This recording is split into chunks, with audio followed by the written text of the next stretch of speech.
Right? Yeah.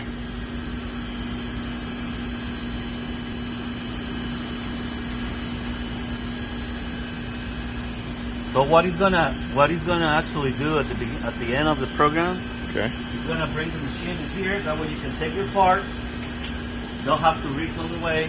Okay. So I'm gonna show you. That way you don't call me pinche liar. So the machine is gonna stop somewhere there, right? Okay. Okay. So I go to auto. Normally you gotta do that. And then you hit start. It's gonna ask you all that. So that's where it's gonna stop. Okay. When the last cutter, the reamer goes up, no, it's gonna move to this location. Perfect. And then it's gonna pick up the tool. I got the M1, not the one to start the machine. It's gonna try to kind of locate. But I'm gonna show you that. That way you can feel comfortable.